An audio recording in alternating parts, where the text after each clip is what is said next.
Boa noite, irmãos. Graça e paz, amém? Nosso mês da família, e nosso tema é redenção no lar. Quando a gente pensa em redenção, não sei se você entende essa palavra, mas ela tem a ver com o resgate do gênero humano por Jesus. Então, redenção é Jesus resgatando o ser humano, né? E aqui no caso, dentro do contexto da família. É Jesus salvando pessoas no contexto do lar. Então, pense aí no contexto da sua família atual, ou talvez pense aí no contexto da sua futura família, tá bom? E hoje, o nosso tema é redenção da nova geração. Então, pensando aí naquelas que estão grávidas, naquelas que o filho é pequenininho ainda, de colo, naquelas que o filho já é um pouquinho maiorzinho, naquelas que tem os filhos mais, que já está correndo pela igreja, os que têm filhos adolescentes, e até você que tem filhos jovens também, que ainda estão no contexto do lar. Talvez até você que o filho não mora mais com você, mas ele está passando sozinho. Então pense comigo, querido, tá bom? Pense como é possível haver a redenção no lar, nessa nova geração.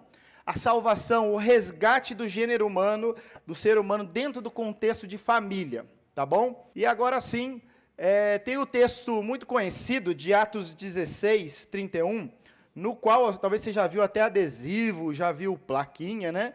E o pessoal usa isso para evangelismo, né? Creia no Senhor Jesus e serão salvos você e os da sua casa. Paulo está falando isso para o carcereiro lá, né? Mas muitos usam isso, né? Olha, creia no Senhor Jesus e você será salvo, tu e a tua casa.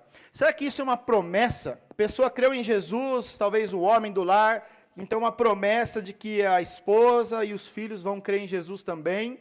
Será que é possível garantir a salvação dos meus filhos? Se eu sou salvo, Deus me alcançou, então logo Samuel, Lucas e Elisa também vão conhecer Jesus? Ou será que isso é papel dos pais ou papel da igreja? Afinal, a igreja detém um conhecimento, um ensino da palavra. Quem é o responsável por comunicar o evangelho às crianças? Ou então a sua pergunta pode ser, como eu posso comunicar o que eu acredito em Jesus para o meu filho? Como é que eu posso passar isso? Talvez eu não sei nem como comunicar isso para os meus filhos. E como os meus filhos podem ser redimidos, resgatados e salvos por Jesus. Então hoje a nossa ideia é entender que... Obrigado, Cezinha. É entender que a redenção da nova geração é obra de Cristo, mas a pregação da redenção é tarefa dos pais. A redenção da nova geração é obra de Cristo. A pregação da redenção é tarefa dos pais. Você consegue falar sem ler? A redenção da nova geração é obra de Cristo. A pregação da redenção é tarefa de quem? Dos pais. E é isso que a gente vai falar hoje. Existe uma parte que é o papel de Cristo e outra parte que é papel de quem é pai e de quem vai ser pai. Então eu queria que você pensasse nisso hoje, tá bom? E eu queria falar hoje sobre 3 verdades sobre a redenção no lar. E a primeira verdade é que os filhos não são deuses. Nossa, você fala, mas que verdade é essa? Eu sei disso. Mas infelizmente nós estamos vivendo uma geração em que as crianças são pequenos deuses. E isso tem entrado dentro do lar e pode estar no nosso meio. Você quer ver o antropo da idolatria? É só você ir numa escola, principalmente ensino infantil, às 7 horas da manhã. Acho que ele está rindo lá porque ela sabe disso. Eu vou usar alguns exemplos de Afuá para você não achar que é você que está aqui, tá bom? Em Afuá, quando eu ia levar meus filhos, a minha tendência era cada vez mais ficar longe, né? Deixar que eles caminhassem. Primeiro eu deixava lá na carteira, depois deixava na porta, aí depois já deixava eles assim distante, até que eu conseguisse deixar na porta da escola e o Samuel já ia pedalando em bicicletinha para a escola dele sozinho, né?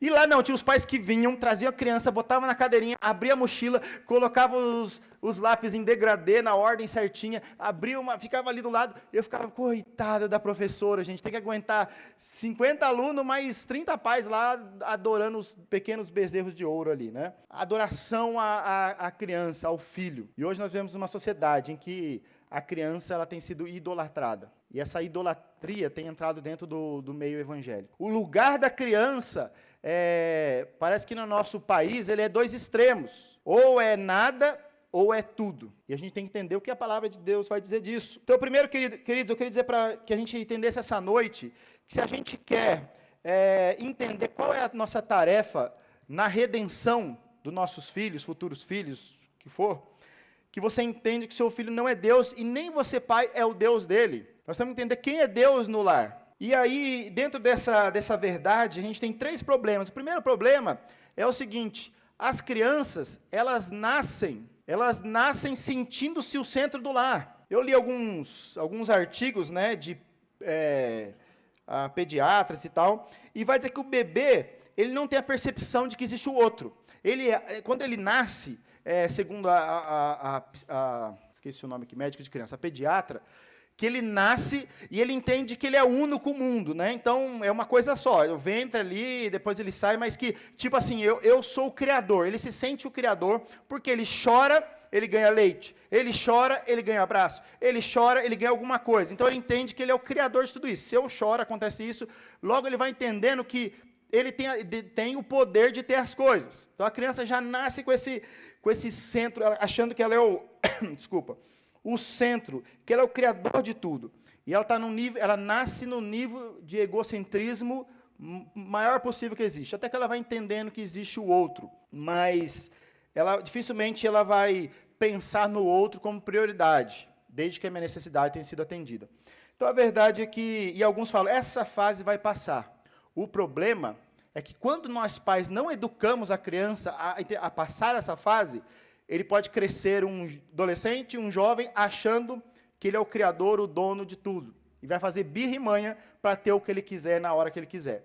E nós pais temos adorado. Colossenses está dizendo, Colossenses capítulo 3, versículo 5, ele vai mostrar que existe uma natureza terrena nossa, que já nasce no nosso chip, já nasce no nosso ser, que é pecaminoso. Então, tem pecados, né, como alguns vão dizer, né, o homem nasce bom, mas a sociedade corrompe. Não, o homem nasce mal e aquilo que está dentro do coração vai brotando. Os desejos vão brotando desde pequeno. E não é à toa, tem dois livros que eu queria apresentar para vocês, a gente apresentou hoje de manhã. Um é Pastoreando o Coração da Criança, do Ted Tripp. Quem conhece o livro aqui, levanta a mão. Maravilha. E o outro é A Idade da Oportunidade, do irmão dele, Paul David Tripp. Quem conhece? Alguns só, né? Irmãos, recomendo encarecidamente esses dois livros, tá? Esse aqui é mais voltado para adolescente, né? Esse aqui é mais para todas as fases. Mas os dois livros são excelentes e muitas citações que eu vou usar desses dois que estão aqui, tá bom? O Paul Tripp, ele vai dizer o seguinte: filhos são adoradores e as suas vidas são moldadas e controladas por aquilo que eles adoram. O pecado flui da adoração de si mesmo. O pecado substitui o amor deles pelos outros por um amor idólatra de si mesmo. A criança nasce se amando, isso é verdade. Por causa do coração dela, ela já se ama muito. Ela não quer saber se a mãe está cansada. Ela não quer saber se a mãe já deu leite para ela, se ela não vai querer saber, ela quer saber que as necessidades dela sejam supridas. E é tanto isso, que quando a gente vê esse mandamento, o que você acha? Eu vou pedir para os irmãos lerem esse mandamento junto comigo, vamos lá? E o segundo, qual é o primeiro grande mandamento? Amar a Deus sobre todas as coisas, toda a sua alma, todo o seu entendimento, todas as suas forças. E tem um mandamento, que é amar o próximo. Se Deus está mandando a gente amar o próximo, isso logo quer dizer que não é natural. Que a gente não ama o próximo. Mesmo que o neném, eu amo muito a minha mãezinha, mas ele vai amar a si mesmo. Muitas pessoas dizem que nós precisamos primeiro aprender a amar nós mesmos para conseguir amar o outro. A palavra do Senhor diz que nós nos amamos demais. Por mais que a pessoa diga assim, eu conheço uma pessoa, eu não me amo, porque eu me acho feio, eu não gosto do meu cabelo, eu não me amo. Na verdade, quando alguém pensa isso, é que a pessoa se ama tanto que ela fala assim, eu não mereço esse cabelo, eu não mereço esse corpo, eu não mereço essa vida, eu não mereço isso, e se coloca num lugar de, eu preciso ser amado, eu preciso ser reconhecido, eu preciso. E quando a gente entende que a gente não se ama, na verdade, é porque a gente se ama muito, e a gente já nasce se amando muito. A ponto de Deus dar um mandamento. Não é natural a pessoa amar Deus sobre todas as coisas, é um mandamento, ame, porque é isso que Deus quer. Não é natural a pessoa amar o próximo como a si mesmo, porque a gente já se ama a si mesmo. Então, tente amar alguém como você ama você mesmo. Então, a verdade é que nas crianças, ela não pensa no outro. E se você, pai, não ensinar o seu filho, desde pequeno, a amar o outro e a amar Deus sobre todas as coisas, ele vai se sentir um Deus. Ele vai sentir que ele é o centro. Ele vai sentir que ele é o máximo da casa. Se você não ensinar o seu filho a dividir, não ensinar o seu filho que ele não tem que ter toda a atenção do mundo, se você tratar ele como um Deus, ele vai se sentir um Deus. Filhos precisam aprender que devem amar Deus sobre todas as coisas e o próximo como a si mesmo. Se você, pai, não ensina o seu filho a isso, ele vai se sentir um Deus. Mas a verdade é que eles não são deuses. E se você quer, desculpa, irmãos, se você quer ter um processo redentivo na sua casa, a primeira coisa, seu filho não pode sentir um Deus. Ele tem que saber que existe um Deus. Ele tem que saber que existe o próximo. E que ele não é a coisa mais importante do mundo. Que ele não é a última bolacha do pacote. Que ele não tem um Deus na barriga. Que ele não é o centro do universo. Um segundo problema de a gente entender que os filhos não são deuses é a questão do autoritarismo antiquado versus a permissividade contemporânea. Antigamente, os pais eram autoritários, eram generais, pavorosos, rigorosos, brutos, carrascos, distantes, frios e sem ligação. Talvez você tenha um pai assim, ou um vô assim. E agora, na sua vez, você fala assim, não vou ser igual a ele, vou ser totalmente diferente. Aí pula do 8 para o 80. E aí acontece, nós temos hoje pais permissivos. O pai que era carrasco, não deixava fazer nada. Aquele pai que você tinha que chegar na igreja, a criança tinha que sentar, não podia piscar para o lado. Aí, agora eu vou fazer o contrário.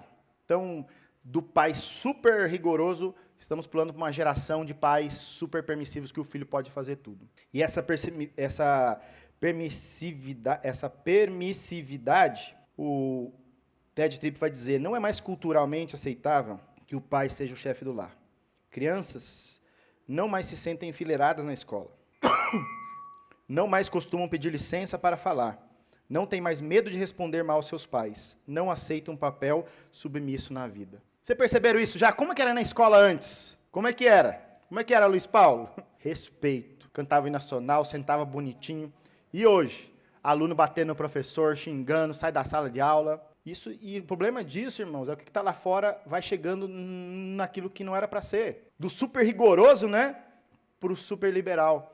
E os pais hoje em dia têm sido super liberais. Criança respondendo ao pai, mandando o pai calar a boca.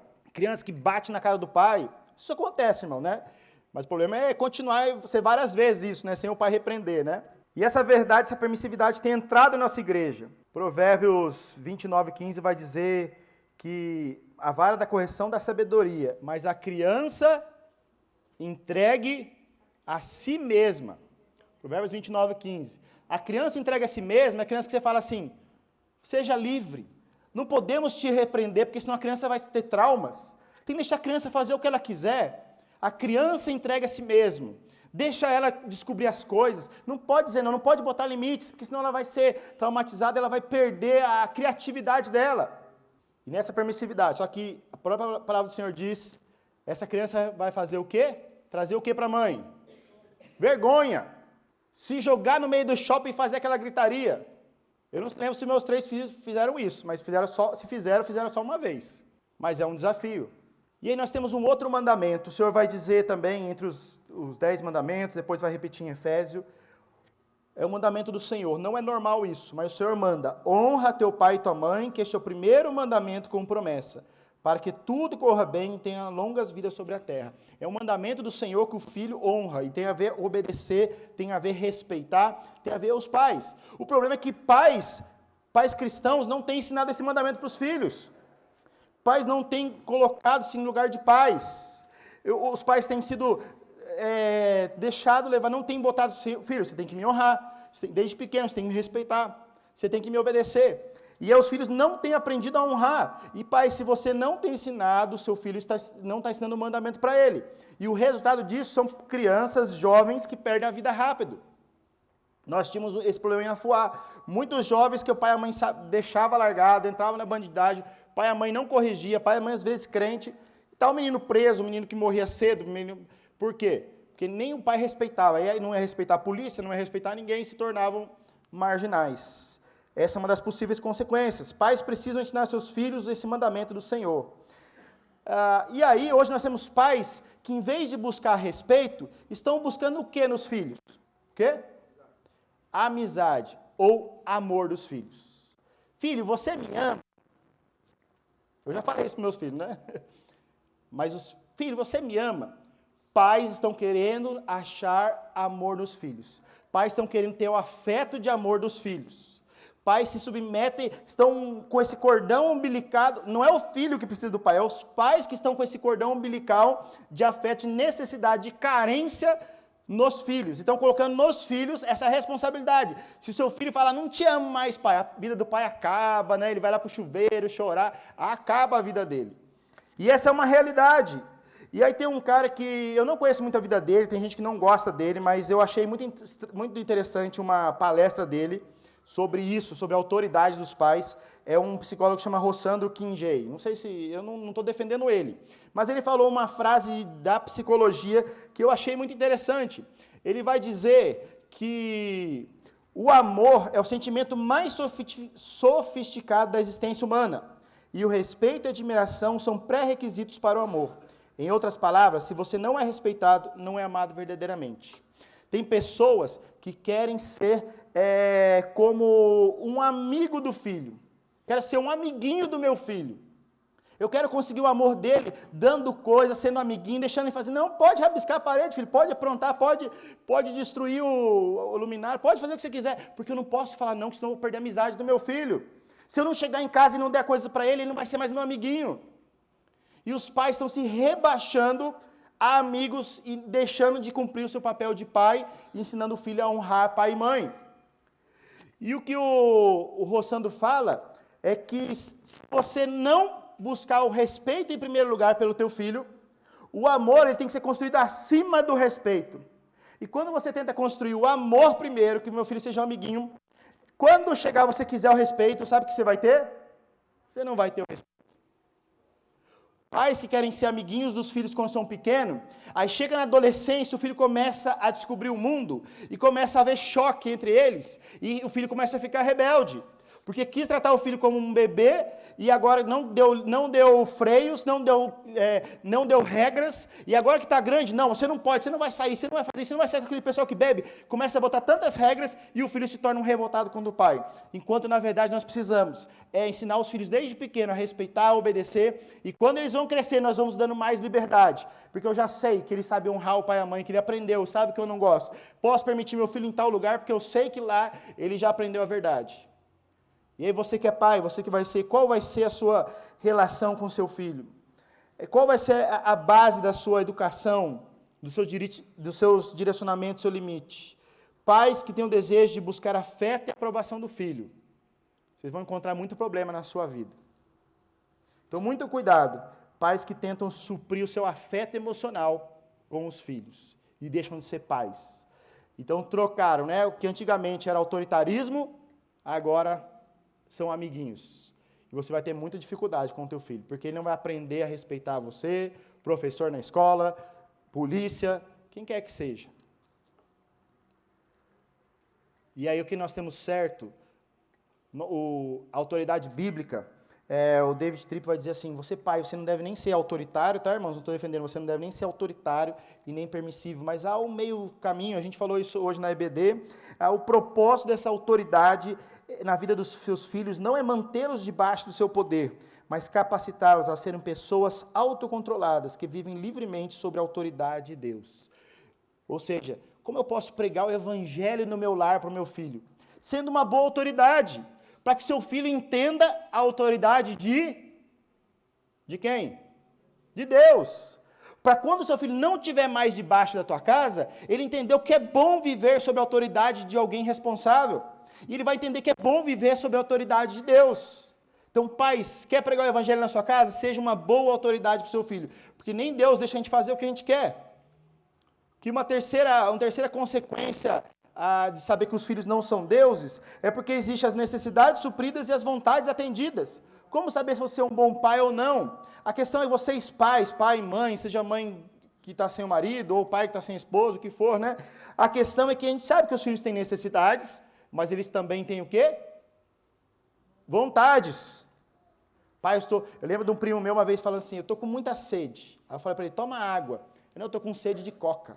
A verdade é, a palavra do Senhor vai nos mostrar, tem um texto lá em Mateus, capítulo 7, que vai falar, qual de vocês o filho pedir um pão, o pai dará uma pedra, ou qual pedir peixe, dará uma cobra? A gente sabe que é a responsabilidade dos pais, sim, dar o que os filhos precisam. Se vocês, apesar de serem maus, é o que está em Mateus 7,11, apesar de serem maus, sabem dar boas coisas aos seus filhos, quantos mais os pais de vocês que estão no céu. Nós que não somos perfeitos pais sabemos, temos assim a obrigação de quais são as necessidades dos nossos filhos. Esse é o dever de todo pai, e eu não estou aqui vindo para falar qual é o seu dever. A questão é, quando a gente olha para Deus, Eu quero ser redentivo no meu lar. Eu vou suprir a necessidade dos meus filhos ou fazer o desejo deles? Vamos ver o que Deus faz. Deus vai dizer na palavra dele que ele supre todas as nossas necessidades. Porque outro texto, quando a gente vai olhar para Tiago, por exemplo, ele vai mostrar que quando nós queremos fazer a nossa vontade, não nossas necessidades, nós não recebemos o que nós pedimos para Deus, porque nós pedimos para gastar em nossos prazeres. Ou seja, Deus não atende nossas vontades. O Deus que é todo poderoso, que poderia atender tudo que a gente queria, Ele não faz isso. Ele atende às nossas necessidades. Você quer ser um pai que prega o evangelho? Você tem que começar ou fazer quais são as reais necessidades dos meus filhos e quais são as vontades dele. Quer dizer que eu não posso fazer nenhuma vontade do meu filho? A pergunta é, como você tem pregado o evangelho através do que você dá para os seus filhos? Se você é um pai que dá tudo, você já percebeu, não sei se você ou alguém que você conhece, aquela criança que tem tudo que quer? Qual o valor que ela dá para os presentes dela, para as coisas dela? Né? Ganhando um dia, no outro já está jogado. Aí você vai lá em alguns ribeirinhos, por exemplo, o moleque tem um carrinho.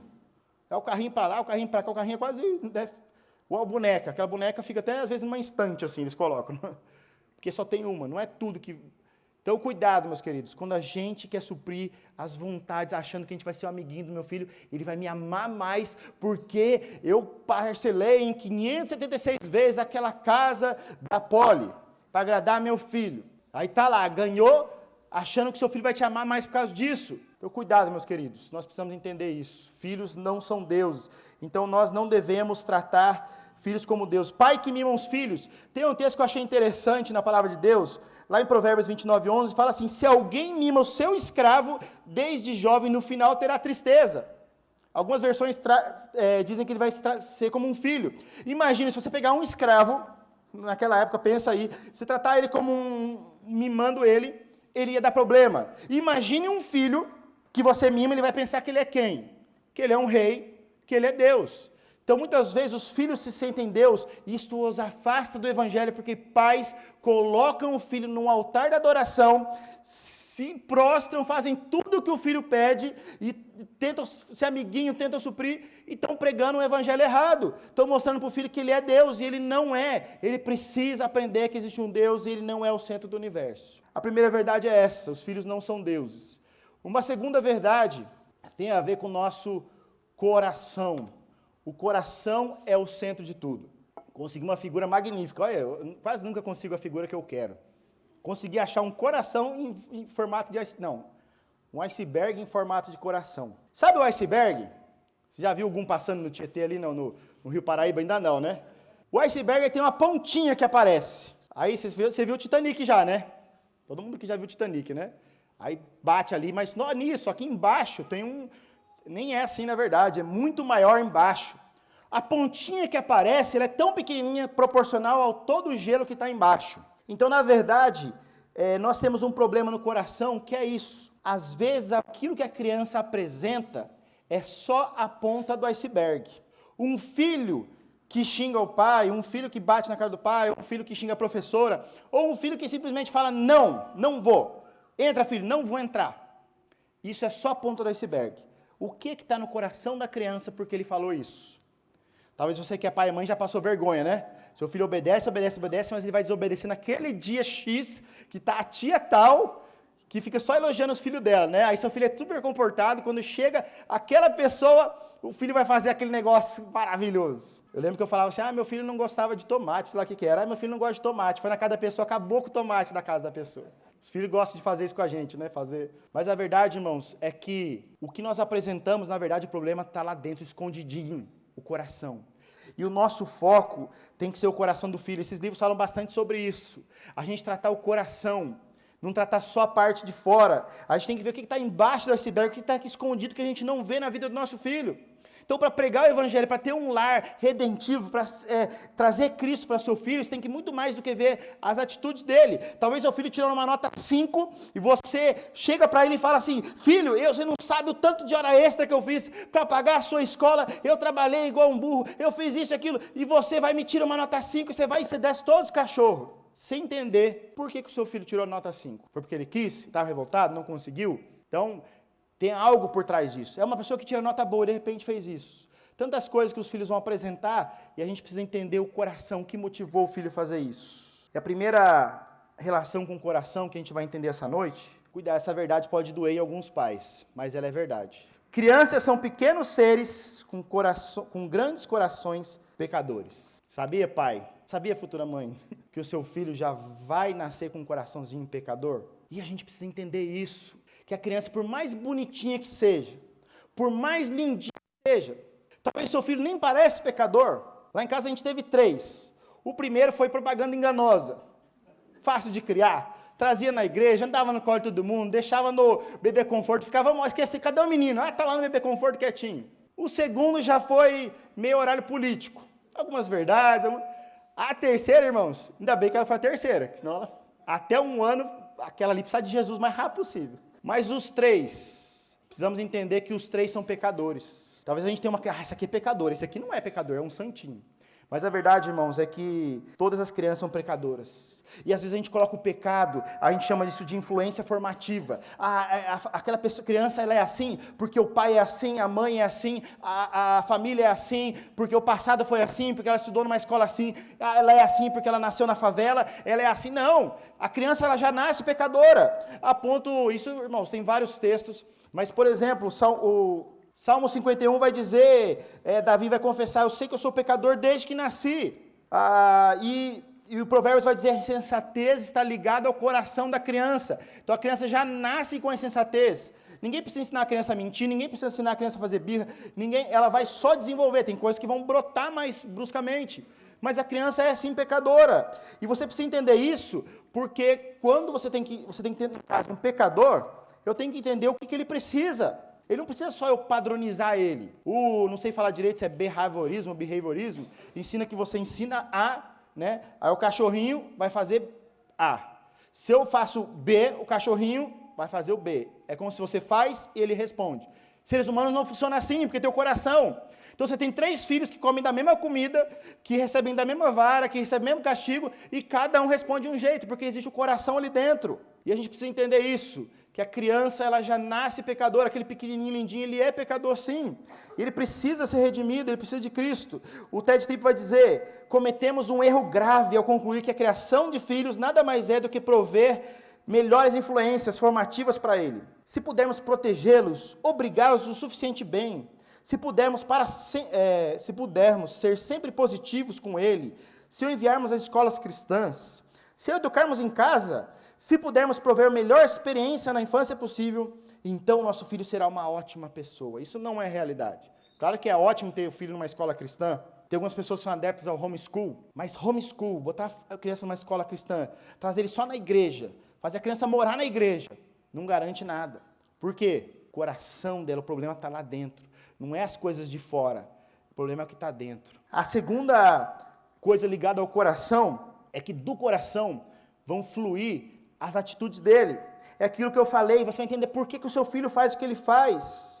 Entender que não só os filhos problemáticos, mas o filho mais bonzinho que você acha que é perfeitinho, você precisa desmascarar o pecado do seu filho. Esses dias aí estavam aprontando, e aí veio um, corrigindo eles. Pede perdão para sua irmã. O que a criança fala? Desculpa. Não é assim com vocês? Não é desculpa é quando é sem querer. Pede perdão, irmã. Mas perdão por quê? Perdão porque eu briguei com ela, porque ela pegou o meu... Esqueci o nome agora. Pegou um negocinho dela. Uma pecinha de madeira, irmãos. Vem um jogo que vem com 50 pecinhas de madeira. Sabe aquele joguinho que põe as pecinhas assim? Não é Lego não. Que põe as pecinhas e vai puxando e ela cai. Jenga. Porque ela pegou o meu Jenga. Aquela pecinha de madeira, vocês brigaram por causa da Jenga? Então pede perdão para sua irmã. Perdão porque você pegou a minha Jenga e eu briguei com você. Não. O seu problema não foi que ela pegou a sua Jenga. Qual é o problema? Por que você não quis? Você tem 57 Jenga. Ela pegou uma sua que você tinha escondido dentro de um baúzinho. Você brigou com ela. Por quê? O que é isso? Aí ele baixou a cabeça, egoísmo. É isso. O problema não foi o grito. O problema não foi pegar da Jenga. O problema é o egoísmo. E esse é o pecado que está no coração. É o que está lá embaixo escondido. E nós temos... Irmãos, é cansativo fazer isso, não é? Quem tem filho sabe. Que é mais fácil falar, tá bom. Depois a gente conversa. Na volta a gente conversa. Mas, irmãos, é do coração que flui. Então, nós precisamos chegar ao coração dos nossos irmãos. Você já viu aquela... quando você chega e as crianças estão com uma bolinha? Estão com alguma coisa? Aí você vai lá, o que a criança fala? Eu peguei primeiro. Não é isso que eles falam? Por que o que pegou primeiro porque o que é mais rápido, o que foi mais egoísta e mais inteligente, pegou primeiro, então ele tem o direito de ficar com aquela peça? E os dois vão brigar por causa do egoísmo, da disputa, falta de amor pelo outro. É tudo isso, irmãos, é exposição de coração. E você, como pai, precisa aprender a expor o coração do seu filho, a fazer uma cirurgia. É difícil, irmãos, é cansativo, a gente tem que parar, mas tem que tirar o coração deles e colocar lá e falar assim: filho, tá vendo isso aqui? Olha o seu coração como é egoísmo, é mentira, é idolatria a si mesmo, é falsidade. E é isso, porque seu filho precisa entender o coração dele. Lucas vai dizer que o homem bom tira coisas do bom tesouro que está no seu coração, e o homem mau tira coisas más, porque é do coração. Um outro texto vai dizer que do nosso coração vem, do coração do homem vem os maus pensamentos. E o Ted Tripp vai dizer: todo comportamento está ligado a alguma atitude de coração. E esse é o nosso desafio, irmãos. Mateus fala isso, Marcos 7:21. Pois do interior do coração é que vem as coisas más. Não basta, irmãos, a gente colocar limites. Não basta a gente tentar mudar o comportamento do nosso filho. A gente tenta. Não fala isso, não faz isso. Nós vamos na casa do fulano. Não pede nada. Se te oferecer, fala que você não quer. Não põe o pé no sofá. Não pula no sofá. Não fala com a boca cheia. Você tenta botar umas regras. Só que se não trabalhar o coração do seu filho, daqui a 5 minutos, o que está acontecendo no quarto da visita lá? Ele com o filho do hóspede, sei lá, o que está acontecendo? A briga, por causa da bolinha azul.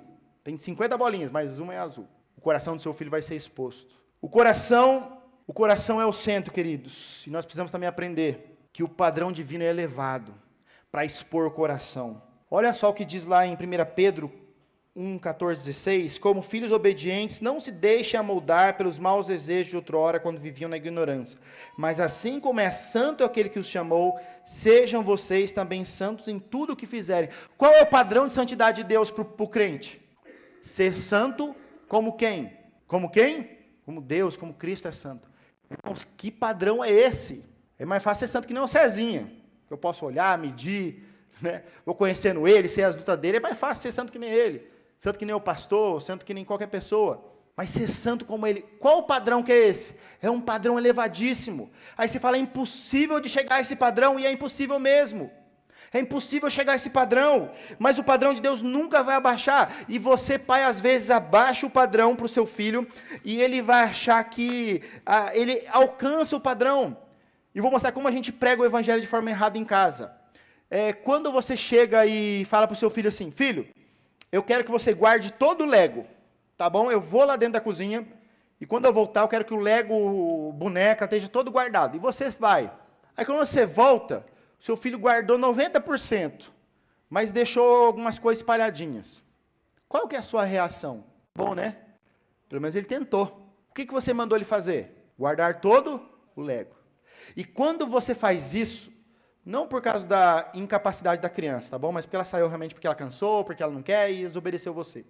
Você sabe o que você está fazendo com o padrão do que é certo? O que você está fazendo com o padrão? Você está abaixando o padrão do seu filho. Pede perdão para o seu amiguinho. Desculpa. E vai embora. Sabe o que você fez? Abaixou o padrão.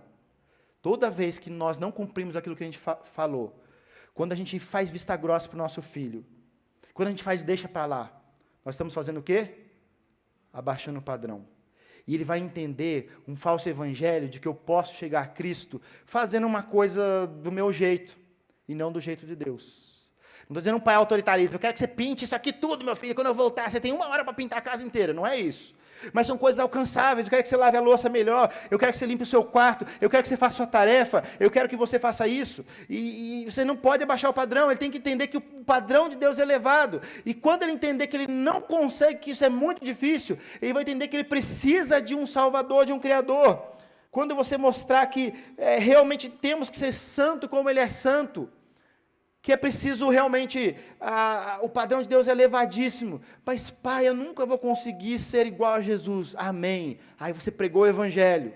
Quando você mostrar, a gente pensa, mas se eu seguir todas as leis, você vai entender pela palavra do Senhor que é impossível, ninguém vai ser salvo em obediência a 613 leis e tantas leis, ninguém vai ser. O povo judeu tentava, eles tentavam chegar até Deus através da obediência, mas é impossível. Porque ele tem que entender que existe um padrão, e eu tenho que tentar fazer esse padrão. Meu filho, por que você não guardou o Lego inteiro? Foi preguiça? Foi impaciência? Foi desobediência? O que foi? E eu vou ministrar o coração dele, você não me obedeceu, porque uma obediência incompleta é uma completa desobediência. Então nós pregamos o evangelho, não pregamos o evangelho direito em casa, quando nós abaixamos o padrão. Quando você mostra para o seu filho que o padrão de Deus é alto, mas você mostra, nossa, por mim mesmo, eu jamais vou conseguir fazer isso. Nossos filhos precisam reconhecer, queridos, que a santidade elevada de Deus, o seu padrão de santidade e justiça, o estado do seu filho de pecador, com o coração sujo, ele precisa de um grande Salvador.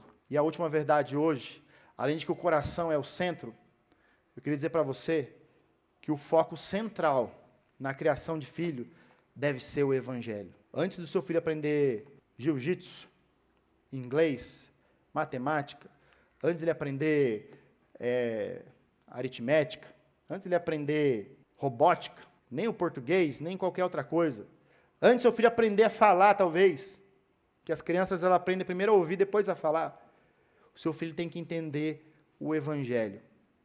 O foco central na criação dos seus filhos não é torná-los médicos, torná-los um bom cidadão, torná-los um bom filho, um bom aluno, um bom qualquer coisa. O foco central da criação deve ser o Evangelho na sua vida.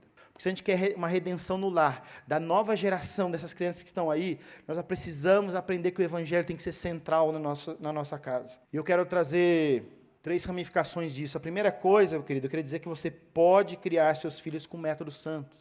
Não quero dizer com pode. Quero dizer que existe aqui um guia seguro da criação dos filhos, que vai às vezes contra o que a sociedade está dizendo.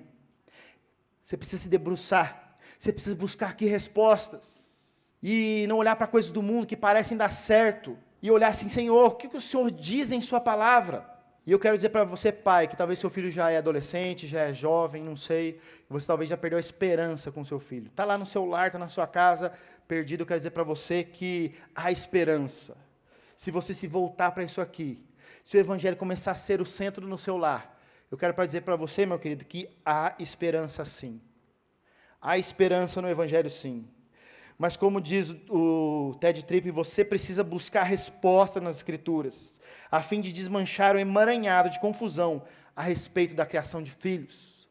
O mundo diz que não pode fazer isso, não pode corrigir o filho, o mundo diz que você tem que deixar o seu filho livre, o mundo vai botando tantas teorias, que tem, hoje de manhã a gente falou um pouco sobre isso, que tem atrapalhado a criação dos filhos, parece ser tão bonitinho, mas o final tem sido terrível. É a sociedade que a gente está vivendo. Efésios 6,4, ele vai dar o princípio. Os filhos adoram esse texto, né? Antigamente eu sei que os pais, quando o filho desobedecia, mandavam falar Efésios 6, 1, 2 e 3, né? Filhos, obedeçam seus pais, o Senhor, porque isso é justo, não manda mais nada. O filho tinha que falar isso. Mas aí quando chegava no 6, os filhos levantavam, né? Todo feliz. Mas pais, sabe o que está escrito? Pais, não irritem seus filhos. Pai, você está me irritando porque você desligou meu videogame. Pai, eu estava na fase... Eu estava chegando na... Pai, estou com uma raiva de você. Você já viu esse vídeo, né, do menino que fica irritado porque o pai manda desligar o celular? Então o pai não pode mandar desligar o celular, não pode mandar desligar o videogame, não pode mandar o filho entrar porque ele vai se irritar. Não, irmãos. O que está aqui, quando pais não irritem os filhos, é o ligado ao autoritarismo. Pais que mandam os filhos fazer coisas que não é impossível eles fazerem.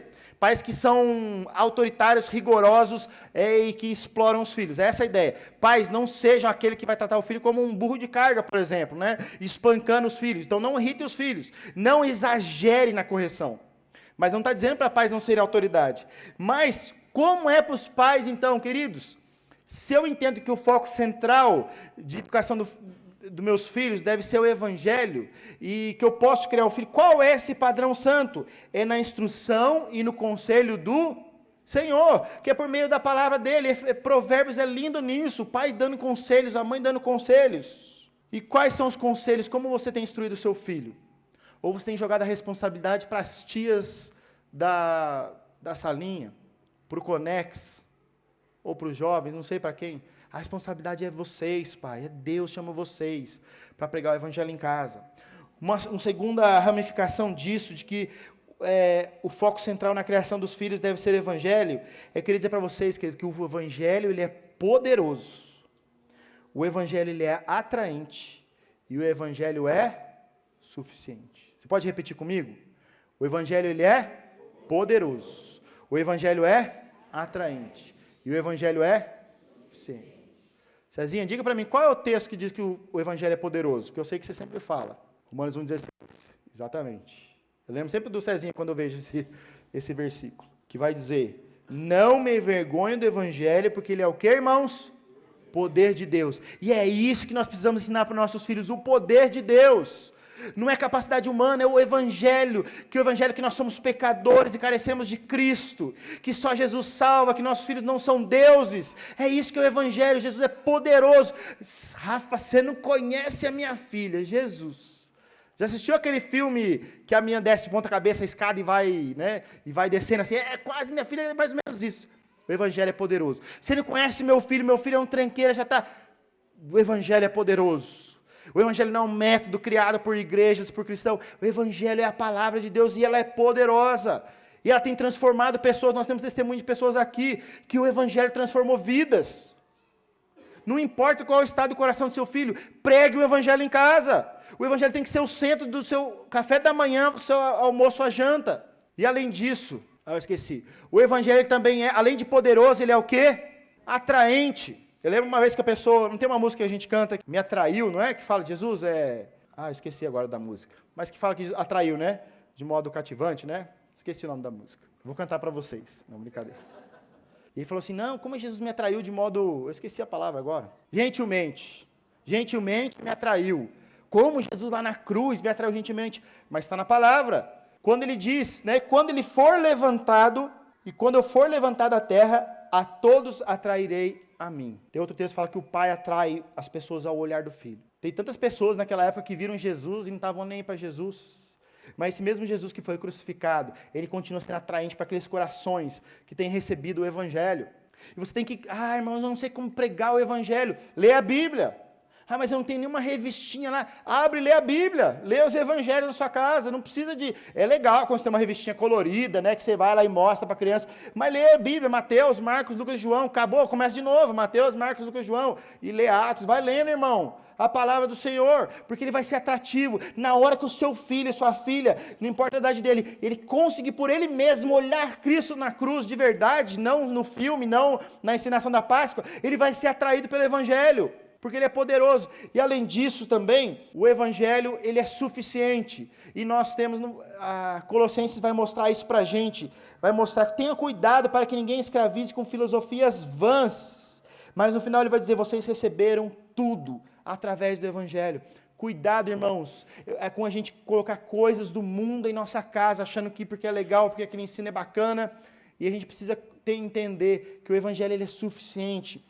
Tem um livro que se chama Nossa Suficiência em Cristo. Quando você abre ele assim, você vai tomando bofetada, né? Ele é muito bom também. E já terminando, o último subponto aqui. Os filhos devem internalizar a mensagem do Evangelho. O que quer dizer isso? Sabe aquele texto nos mais conhecidos? Provérbios 22, 6. O que diz lá? Quem sabe aí? Quem deu aula para criança sabe esse versículo de cor. Provérbios 22, 6. Ninguém sabe? Ensina... Pareceu aquele pessoal rezando a missa, né? Vamos de novo. Ensina... Já ouvi pais falando, mas eu ensinei meu filho no caminho que ele deveria andar. E ele ficou jovem, adulto, e ele não está mais no caminho do Senhor. Primeira verdade, irmãos, é que esse texto não é uma promessa, é um provérbio, né? O que quer dizer isso? Ele ensina uma verdade. Realmente, se você ensinando os caminhos para o seu filho, ele não vai se desviar desse caminho. O problema, por mais que você talvez tenha pregado o Evangelho para o seu filho, existe uma necessidade dele responder ao Evangelho, que isso é responsabilidade dele. Talvez você possa pregar o Evangelho de uma forma errada. Se você botou seu filho no altar da adoração, se você não mostrou que seu filho é pecador, você só trouxe ele na igreja achando que isso é pregar o Evangelho, está errado. Mas talvez você pregou o Evangelho direitinho para o seu filho. Você não tratou ele como um Deus. Você ensinou que ele era pecador, que precisava de Cristo. Você trouxe ele na igreja, você falou de Jesus, e seu filho cresceu e desviou. A questão é que o seu filho precisa responder a isso. Quando a gente vê Romanos 14, 12, diz assim, cada um de nós prestará contas de si mesmo a Deus. Os filhos, você que é filho que está aqui, que vem talvez só por causa do pai ou da mãe, você não vai subir segurando na saia da tua mãe. Não tem como. Ou segurando no sapato do pai. Cada um de nós, cada um, então, precisa dessa resposta. Então, se você fizer tudo certo, irmão, ainda assim, precisa ele ter essa resposta. Ele precisa entender e precisa ter uma resposta de crer no Evangelho. Mas aqui eu queria terminar com esse texto aqui. Parece que é um texto de missões, né? Vamos ler junto todo mundo? A sua pregação, pai e mãe, para o seu filho que não creu ainda, é a parte final ali. Quem crê será salvo. E quem não crê será condenado. Isso não é responsabilidade sua, pai. Isso não é responsabilidade minha. Eu não posso fazer isso. Só o Espírito Santo pode fazer isso. Então ore pelo teu filho, ore pela tua filha. Aquele que no filho não nasceu ainda já comece a orar pelo filho. Aquele que os filhos são pequenininhos, que ainda não entendem muitas coisas, comece a orar e comece a pregar o Evangelho. Mas ele precisa responder. Só que o começo desse texto fecha o que eu queria chegar na pregação. Se a redenção da nova geração é uma obra de Cristo, a redenção, a salvação da nova geração, dos filhos, dos netos, de quem quer que seja, ela é a obra de Cristo. E qual é a minha tarefa e a sua como pai, futuros pais que for? O que diz o texto de Marcos 16:15? Pregai o Evangelho a toda criatura. A gente sempre pensa toda criatura olhando para o final, para a Bósnia, né? Para o outro lado do mundo. Mas o primeiro lugar que a gente deve pregar, deve ser aonde? Na nossa casa e no nosso lar. E essa é uma ordem do Senhor Jesus. Pregai o Evangelho a toda criatura. Pregai o Evangelho para os seus filhos. Não trate o seu filho como um Deus. Mostre para o seu filho que o coração dele é pecador. E mostre que Cristo é tudo o que ele precisa. Invista nisso, pais. Invista nisso mais do que em hora extras, para tentar dar uma escola melhor para o teu filho, para dar melhores coisas para o teu filho, melhor, sei lá o que, né, que quiser dar, que é legal. Mas se esforce muito mais para pregar o Evangelho na sua casa. Eu queria só encerrar pensando em formas práticas. Eu queria perguntar como você tem pregado o Evangelho na sua casa. Você que vai ser pai e mãe um dia, como você planeja pregar o Evangelho? Há devocional na sua casa? Seus filhos têm uma Bíblia? Os seus filhos leem a Bíblia? Você cobra eles de teu devocional? Você pergunta o que eles leram no devocional? Você pergunta o que eles aprenderam na escolinha? Você prega o Evangelho com a sua vida? Você mostra para o seu filho que ele é um pecador? Quando você está cansado, seu filho fez uma coisa errada, você vai tirar tempo para mostrar para ele, eu estou cansado. Mas vem cá, filho, sabe por que você fez isso? Porque o seu coração é pecador, você precisa de Jesus. Você faz isso. Ou você é um pai autoritário que só bate, ou um pai permissivo que deixa. Você investe na vida espiritual do teu filho. Você traz seu filho, por exemplo, uma EBD para aprender. Ele aprende na sua casa, aprende aqui também. Você investe em livros bons para o teu filho. Qual foi o último livro bom que você deu para o seu filho? Cristão, porque lá na escola eles estão lendo, na escola do meu filho esses dias, o que tinha lá de amostra cultural, era as lendas, lobisomem, Matinta Pereira, a mulher do cemitério, era o livro que estava lendo na escola, era o Canto das Bruxas, só assim, falei, Lucas, o que é isso aqui? É quarta série, minha escola vai fazer um teatro, qual é o livro? A Bruxas que Cantam, sei lá que nome que era o negócio. E o quanto a gente tem investido na vida dos nossos filhos. E a pergunta é, irmãos, para encerrar, o quanto você tem pregado o Evangelho no seu lar? E aí quando a gente olha para um texto como Atos 16:13, Paulo falando para o carcereiro, olha, crê no Senhor Jesus, e será salvo tu e a tua casa. Porque aquele carcereiro, não tinha como ele crer em Jesus e não mostrar isso para os filhos dele. Do que Deus o salvou até da morte. E crê no Senhor Jesus, carcereiro. Mas crê mesmo. Crê a ponto de pregar para os seus filhos, que será salvo tu e a tua casa. Seja o maior pregador no seu lar. Seu papel, pai e futuros pais, é ensinar seus filhos que eles não são deuses, que eles possuem um coração pecador, carente de um Salvador, e que Cristo é tudo que eles precisam. Essa é a primeira missão nossa. E na igreja nós precisamos começar a fazer isso cada vez mais e mais, para que dessas crianças aqui, nós possa haver redenção no lar, principalmente da nova geração. Amém? Baixe sua cabeça, eu quero orar pela sua vida. Pai querido, em nome de Jesus, obrigado, Pai, pela sua palavra que é viva e eficaz. Pai querido, o Senhor conhece cada pai, o Senhor conhece cada mãe que está aqui, você conhece esses que futuramente estarão casados, terão filhos, já os prepara, ó Pai, para serem bons pais, bons filhos, bons maridos, que possam pregar o Evangelho. Até para aqueles que são aqui hoje, essa noite, ó Pai, que são crentes, os pais não são, que também tenham a mesma ousadia, ó Pai, de pregar o Evangelho no lar para seus pais. Pregar aquilo que conhecem aqui. Nos ajuda, ó Pai, a reconhecer nossas limitações, mas também reconhecer que precisamos te buscar cada vez mais e mais. que precisamos como famílias aqui, ó Pai, viver o verdadeiro evangelho. Que haja redenção no nosso lar. Que assim como foi falado semana passada, possamos decidir, eu e a minha casa serviremos ao Senhor. E hoje a decisão possa ser, eu vou pregar o evangelho às criaturas, aos seres, aos meus filhos, aos meus netos, aqueles que estão debaixo da minha autoridade. Pai, que daqui possam sair grandes homens e mulheres pregadores do evangelho. Nem tanto pregando ao mundo, mas mostrando a verdade das Sagradas Escrituras para as crianças, para os juniores, para os adolescentes e jovens dessa igreja, ó Pai. E aqueles que ainda se tornarão pais um dia, que possam estar preparados, ó Pai, para serem realmente ministros, pregadores do Evangelho no seu lar. E assim, Pai, essa forma, ó Pai, de redenção no lar, seja viva nessa igreja. Seja comum. Seja comum as pessoas se converterem porque ouviram o pai e a mãe pregando, ó Deus. Seja comum ver jovens e adolescentes se convertendo porque o pai ensinou, porque o pai lia a Bíblia, a mãe orava. Que seja comum para a gente ver nos batismos aqui nessa igreja, pessoas, crianças, jovens e adolescentes dando testemunho. Meu pai pregou para mim o Evangelho. A minha mãe mostrou de Cristo para mim. Em nome de Jesus pedimos isso, Pai, essa ousadia. Que o Seu Santo Espírito nos capacite, ó Pai. Pai querido, se nós como pais temos errado, e eu também confesso que errei tantas vezes nisso, Pai, por preguiça, por cansaço, ó Pai. Nos perdoa, Pai, tantas vezes deixamos de ter a oportunidade de ministrar o coração dos nossos filhos, ó Pai. Em nome de Jesus, amém, Senhor.